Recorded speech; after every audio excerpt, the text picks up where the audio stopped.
నమస్తే, welcome to Suman TV. ప్రస్తుతం మనతో పాటు ఉన్నారు ప్రముఖ జ్యోతిష్యులు, కాశీలో శ్రీ కామాక్షి నిత్య అన్నదాన ఆశ్రమ నిర్వాహకులు శ్రీ నందిభట్ల శ్రీహరి శర్మ గారు. నమస్తే అండి. వాగర్థావివ సంపృక్తౌ వాగర్థ ప్రతిపత్తయే జగదఃపితరౌ వందే పార్వతీ పరమేశ్వరౌ. అన్నపూర్ణే సదాపూర్ణే శంకరః ప్రాణవల్లభే జ్ఞానవైరాగ్యసిద్ధ్యర్థం భిక్షాం దేహి చ పార్వతి.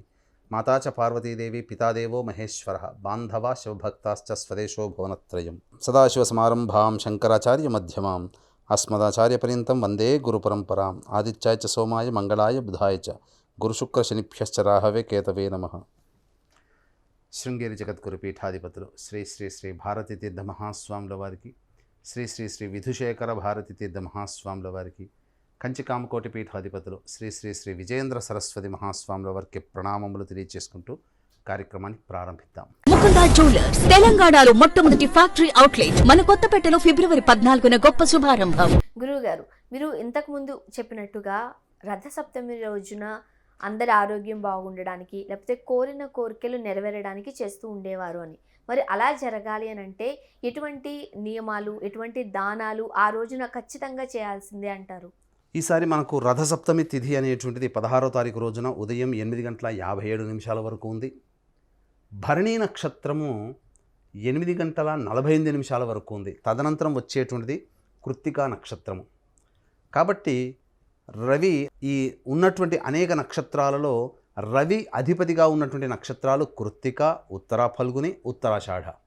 కాబట్టి రథసప్తమి అనేటువంటిది రవి భగవానుడికి సంబంధించినటువంటిది. కాబట్టి రవి నక్షత్రమైన కృత్తికా నక్షత్రము, రవికి జన్మతిథి అయినటువంటి మాఘశుద్ధ సప్తమి తిథి కలిసి ఉన్నటువంటి సమయము 8:48 ఉదయం నుంచి 8:57 ఉదయం వరకు కూడా ఉంటుంది. అంటే 9 నిమిషాలు మాత్రమే సూర్య భగవాను యొక్క నక్షత్రము కృత్తిక, అనగా సూర్యునికి సంబంధించిన నక్షత్రం.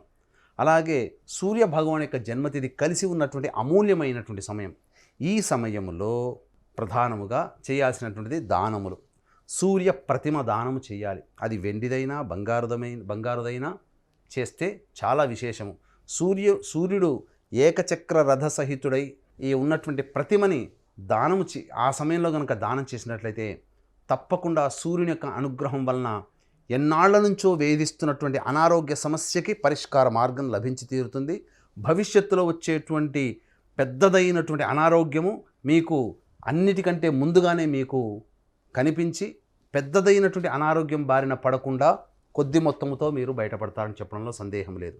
ఇక ఆ రథసప్తమి తిథి రోజున సూర్యోదయ పూర్వమే స్నానం ఆచరించాలని చెప్పి మనకు శాస్త్ర నియమం అనేటువంటిది చెప్పబడి ఉంది.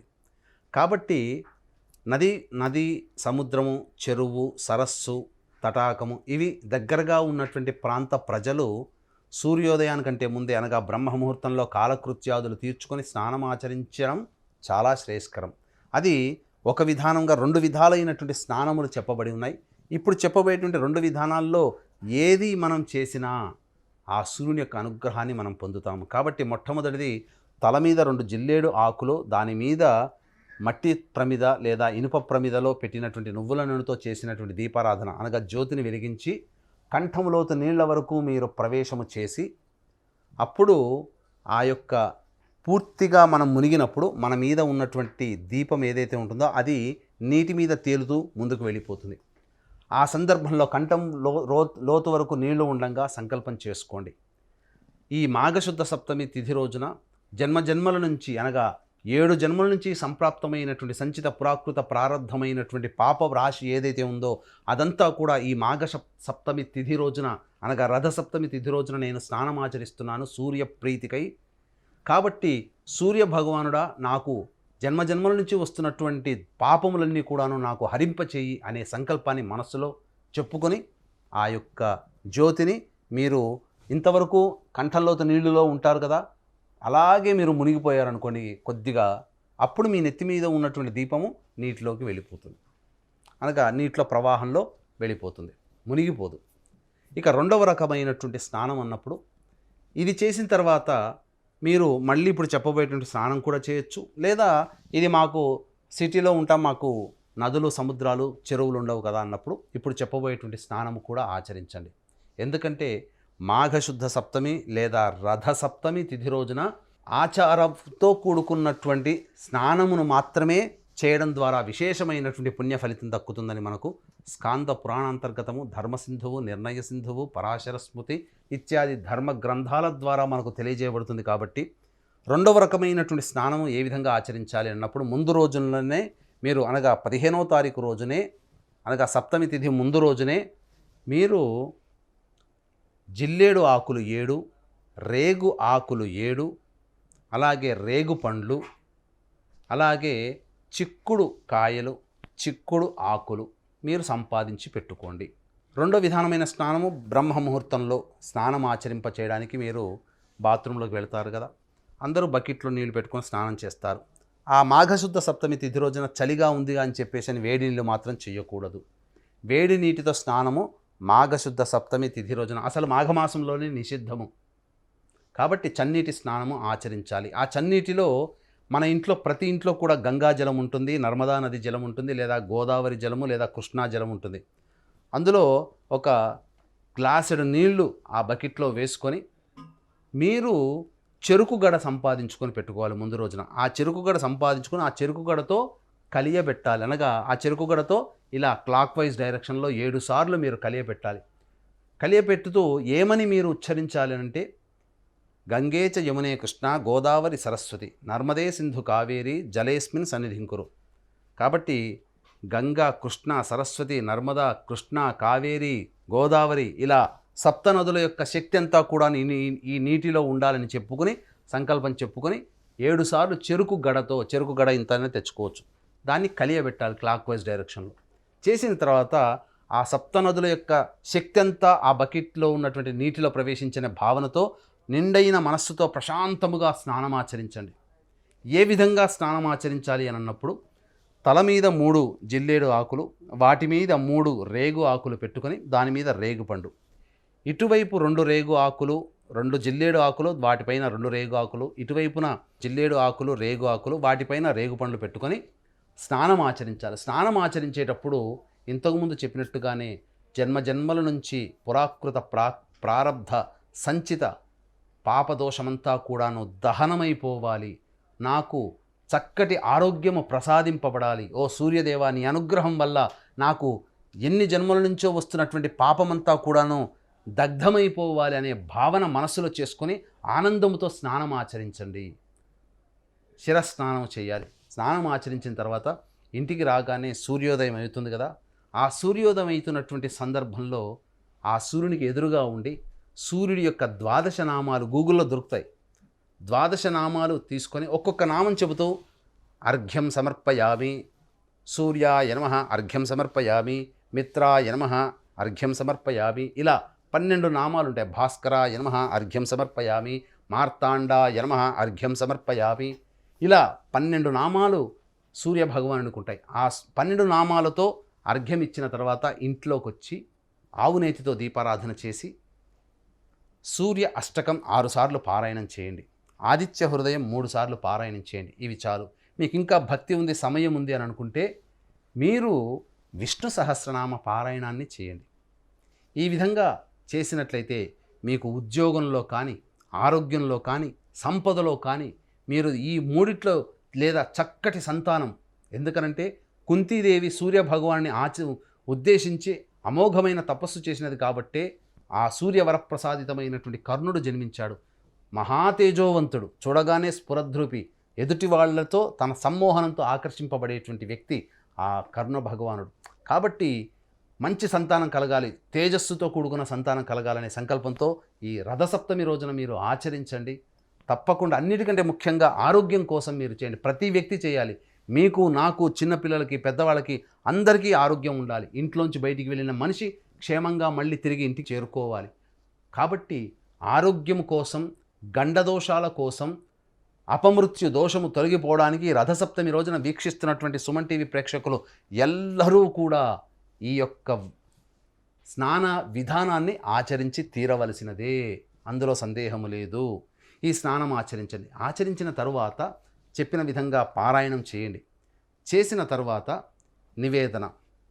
నివేదన చేయండి. నివేదనకి ఏం చేస్తారు అనంటే ఆ చేసిన తర్వాత గోధుమ నూకతో చేసినటువంటి బెల్లం పాయసం మీరు శుచిగా వండాలి. వండిన తర్వాత ఒక ప్లేట్ తీసుకోండి. రాగి ప్లేట్ అయితే చాలా విశేషం. రాగికి సూర్య భగవానికి ప్రత్యక్ష సంబంధం ఉంది. రాగి ప్లేట్ తీసుకోండి, లేదు ఇత్తడి ప్లేటు, లేదు మామూలు మన ఇంట్లో ఉండేటువంటి ప్లేటు, శక్తి కొలది. ఆ ప్లేట్లో రెండు ఈ చిక్కుడు ఆకులు, మీరు చిక్కుడు ఆకుల్ని మీరు పెట్టండి. పెట్టిన తర్వాత మీరు ఎంతమంది కుటుంబ సభ్యులు ఉన్నారో, ఎంతమంది మిత్రులు ఉన్నారో ఆ యొక్క కుటుంబ సభ్యులకు సంబంధించి ముగ్గురైతే 3 రెండ్లు 6 జిల్లేడు ఆకులు, 2 అట్లా 3, లేదా 5 ఉంటే 5 పెట్టిన తర్వాత మీరు గోధుమ నుగుతో పాయసం చేస్తారు కదా, ఆ ప్లేట్లో పెట్టిన తర్వాత పాయసం ఎంత తీసుకుంటాం, చెంచాడు తీసుకుంటాం, అన్నిట్లో కొద్దిగా వేయండి. వేసిన తర్వాత ఆ చెప్పిన సమయం ఒకటి ఉంది, ఏది 8:48 నుంచి 8:57 వరకు 9 నిమిషాల సమయం. ఆ సమయంలో మీకు వీలైతే బ్రాహ్మణుడికి వెండి, రాగి లేదా బంగారంతో చేసినటువంటి సూర్య ప్రతిమ దానం చేయండి.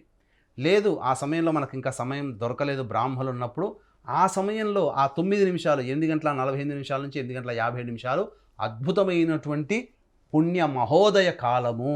ఆ సమయంలో సూర్య భగవానికి ఈ విధంగా చిక్కుడు ఆకులలో అప్పుడే చేసినటువంటి గోధుమ నూకతో చేసినటువంటి పాయసాన్ని ఆ చిక్కుడు ఆకుల్లో పెట్టి ఆ విధంగా స్వామివారికి నివేదన చేయండి. చేసి ఆ సూర్య భగవానికి ప్రసాదాన్ని నివేదన చేసి ఇంట్లోని వాళ్ళందరూ కూడా భుజించండి. మీకు ఇక్కడ ఒక వీక్షించేటువంటి ప్రేక్షకుల్లో ఒక సంశయం రావచ్చు, ఒక సందేహం రావచ్చు.